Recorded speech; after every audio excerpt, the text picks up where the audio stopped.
Hi everyone, if you're watching this, you probably saw that Ubisoft just revealed Ghost Recon Breakpoint in their live stream. That is the sequel to 2017's Ghost Recon Wildlands. I'm Mike. I got the chance to check out the game and play like 15 minutes of it recently. Right. Alex from Giant Bomb, our friends over at another fine CBSI property, is joining us. Hello. There's some things I liked about this preview. There's some things I did not at all. It's obviously we're playing like in an alpha stage, so Yes. take it as you will. But In progress. let's start off with what's exciting, I guess. So I actually liked Wildlands for what it is. I didn't love it. I was lukewarm on many aspects of it, but I enjoyed that they kind of were taking, especially because it came out kind of alongside the Division, so it gave me that more tactical stealth vibe that I was looking for. Although it did have those like GTA kind of all-out aspects with vehicle combat and whatnot. But I do feel as if a lot of Breakpoint is them trying to answer criticisms of Wildlands, for better or worse. But there are aspects that kind of make me think they don't know where Wildlands went wrong. Yeah, the first thing that struck me immediately was the change of setting. They have shifted away from a real-world country, and one that was none too pleased with their characterization in the previous game, to a fictional island that might as well be called a biodiversity island. It is just here's all these different environments that really don't exist in, combination in that small of a landmass, but we made it up anyway. And also, what if there was a corporation there? And what if they were making drones? And what if those drones were supposed to be for good, but also for some reason they had machine guns on them? And then also, what if some evil soldiers came along and took them over? Yeah, the actual architecture of the island it reminds me of the movie Ex Machina, but set in like a fictional New Zealand. There's like an active volcano in this game. That's not a joke. But then, like you said, like across to another island, because it's an archipelago, it's like poppy fields. Yes. And then there's an Also, evergreen there's a swamp, forest. and it's just none of that really fits together. But who cares? It's a video game. It'll be fun to explore. In most ways, and we can get to that. But they are changing a lot. It seems like they are going much more toward the stealth side this time around. Yes. They still have like vehicles, and they've said they are like quick to say the vehicle handling is improved, because that was a minor mechanical criticism of Wildlands. But this time around, it is like in the presentation that they gave us, which felt a little bit cringy, I'll admit. Death stalks me, but I survive. Yeah, so you're the hunted this time, for the first time, not the hunter. Which is cool in theory, because they showed you can go prone and cover yourself in mud, do like prone takedowns, but it's like this more advanced paramilitary force hunting you as opposed to the cartels. Right. And they're trying to, and also the villain is John Bernthal from the Punisher fame. Yes. They just introduced that like prequel DLC. Because they've been updating Wildlands, for a long time, and so they've added this additional little story campaign thing where he is your associate in the Ghosts, and then the big heel turn is that, oh no, he's actually the leader of this illegal paramilitary force that wants something. Not exactly clear what it is that turned him evil, but whatever the case is, he has a whole bunch of soldiers with him, and so he has taken over this island. I hope it's just like full on Ed Harris. He wants medals for all of his Marines, and that's why they're like taking over this island. It's gotta be something along those lines, because it feels like they're trying to paint him as this very sort of like, by the books, like total normal soldier. But then they just sort of like, okay, but yeah, now also he has this drone army. Yeah, so that's a big focus of this too. It's worth noting that as opposed to Wildlands, when you played single player, you still had 3 AI teammates, and saying artificial intelligence is pretty generous because they were kind of dumb. Yeah. Now, if you play single player, they want it to be more about survival and isolation. You will have 3 drones to do the series sync shot that it always has, but you'll be on your own unless you have human teammates. Yes. There are character classes, which doesn't necessarily seem like it'll change too much, because you had all these loadouts in the first game. It'll just kind of have, like in any Ubisoft or any game nowadays, you'll have like perks, abilities, etc. Right. Like I was the Panther, the stealth one, which let me like instantaneously activate the smoke grenade on my vest. Pretty helpful. But like outside that, there's a marksman. They said there'll be 4 when it releases. That didn't seem like it'll affect things too much. What I am looking forward to are the survival elements they're kind of introducing. Right. Or at least these bivouacs, which kind of gave me this Dragon's Dogma State of Decay vibe, where you're prepping for an expedition before you head out. And you can either get you can get weather forecasts that like will give you a hint on when to take missions on, which I like that. I don't know if like you got to see too much of that in the demo. We pretty much just saw that in the presentation. Yeah, they showed that in the presentation. When they dropped us into the demo, it was like midway through what they showed in the presentation. So like it was when they were attacking this one drone factory to extract a scientist that was there and, you know, presumably was not on board with the whole manufacturing a giant war machine kind of thing. So it was really just kind of dropping into the action, being like, okay, pick your class. All right, let's start figuring out how to shoot these dudes. Yeah, then you can like sight in your weapons for accuracy bonuses. That also, like, not just keep comparing to other games. That reminded me of Monster Hunter Worlds, how you could have like this meal before you go. There's injuries now that you have to actually treat. They'll just lower your max health until you bandage them, etc. It definitely feels like they are starting to pull a few other threads from other open world innovations over the last few years. Like, you know, they're obviously not doing a very direct riff on stuff like, you know, Monster Hunter or you know, Dark Souls with the camp and all that kind of stuff, but it feels like they're taking some ideas from those things and like trying to figure out a way to implement them into their weird military shooter. If they pull it off, I also really like the idea that you don't just get a waypoint and go to it. It seems like they're kind of borrowing from Assassin's Creed Odyssey, which had that mode that they recommended that would like you'd more naturally come across missions, which didn't always work because you would get within the radius and it would say, oh, this is over here. It seems like this one they actively want you to just kind of explore, come across missions. If that ends up being the case, I will like that. If they pulled that off, it might be pretty like it might make like the exploration a fundamental part of the game, as opposed to just this kind of incidental thing you do.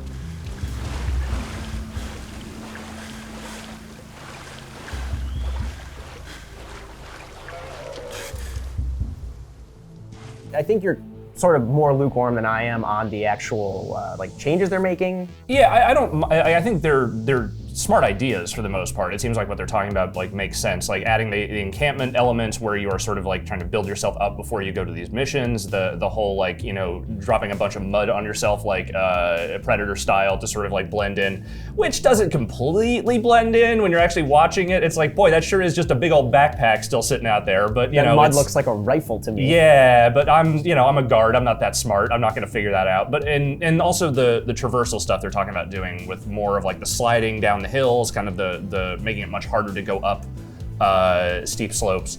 I think all that stuff is smart. I think it just, the demo they showed, other than kind of getting away from the premise, which really was my biggest problem with Wildlands. Like a lot of that game to me, one, the characterizations were awful, and the way they tried to sort of thread the needle of, hey, we're here fighting this narco war and we're not going to think too hard about that, basically taking the premise of clear present danger and just stripping the moral out of it. Like, I was super not into that. And they seem to be going further in the notion of more narrative in this, even though it's a much more like benign, like, hey, here is a generic evil military force that is not aligned with any particular political entity. I think they maybe are misunderstanding a little bit about what people liked about Wildlands in the sense that it, sort of similar to something like The Division, I feel like it's very much a social hub game. It is a game where you and a few of your friends mindlessly run around this world, shooting things, driving things, whatever, and you really aren't paying that much close of attention to what's going on in the game. And it feels like they're trying to maybe go in a direction where they are trying to make that much a more interesting part of it, but none of what they showed, to me at least, was really standing out in a way that made me think, yes, I am really interested in this narrative. Yeah, so like, I don't want to talk too much about the presentation because it was just like this behind closed doors thing that like happens all the time. But the trailer itself is very much leaning into brotherhood and trauma. It's in the title, Breakpoint. It's how far someone has to go before they just break down and stop working or give up. And I'm not convinced that, not just Ubisoft, because again, that's a whole conglomeration of studios that all have different identities and whatnot, but Ubisoft Paris with Wildlands they didn't characterize well, dialogue was cringy, and any time they tried to say something that I feel like they thought was profound about the drug trade and the ethics of that, and the ethics of a secret paramilitary force going into some place and policing it, that's when I disliked Wildlands the most.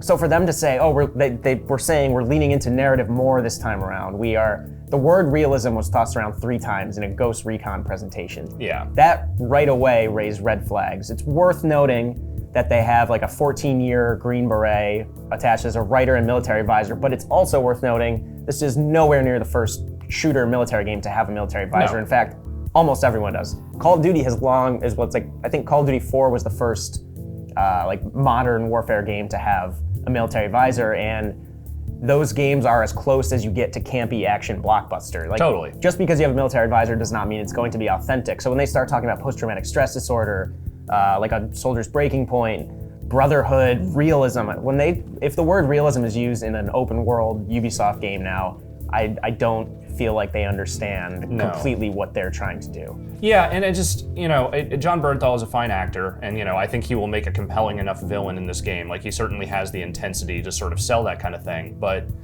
just the way that they are sort of framing this as like this, they're kind of getting into this notion of like, the tech industry as a sort of a producer for, the various war machines throughout the planet.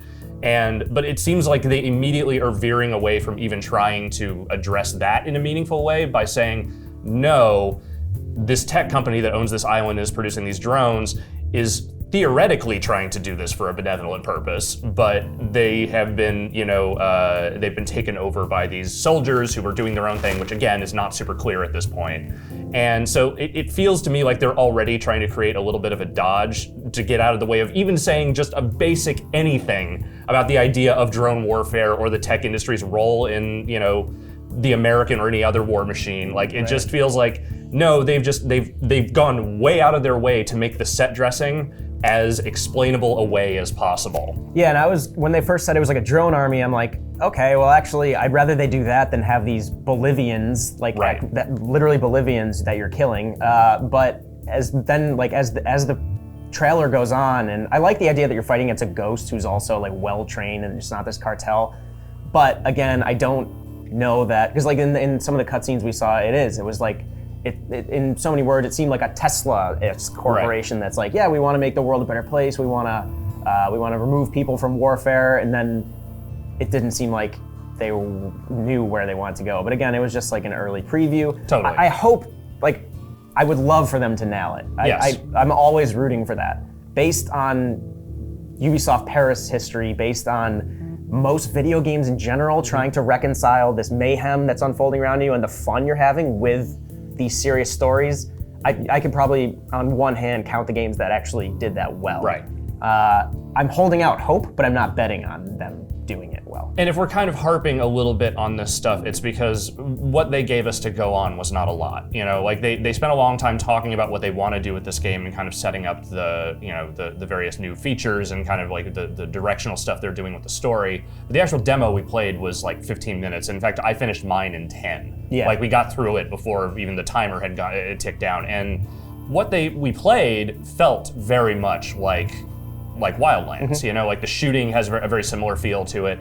Whatever they've done with the class systems and kind of the kind of building the loadouts and whatever, like, it didn't feel radically different from what Wildlands was. I don't necessarily expect it to, because it's 2-year turnaround from the last game, a game they've been updating regularly over that course of that time. But it still feels like that shooter. It is that game where you and your friends will go in and you will do these missions and you will be half paying attention while you are just marking dudes and be like, all right, let's figure out our strategy. Yeah, for me personally, it seems like they're leaning in the direction I wanted it to. I actually tried to shy away from that. I thought Wildlands was at its worst when it was trying to be a GTA style mayhem thing. I actually enjoyed the tactical side, and I like that they're leaning into stealth. You can go down in bushes, you can go prone, like you said, you cover yourself in mud. I like that. And from our demo, the demo itself was, promising might be a bit generous just because we only played 10 to 15 minutes, but it seems like on a design side and a gameplay side, they're going in the right direction for me. But again, that doesn't change the large concerns and red flags I have about the narrative that they are, admittedly trying to focus on, they've said. But I also wrote like a more in-depth editorial on GameSpot about that if you want to go read that. We'll also have news coming out of that all week. I'm sure you guys will talk about it in the Beastcast, etc. Thanks everybody for joining, and we'll see you around.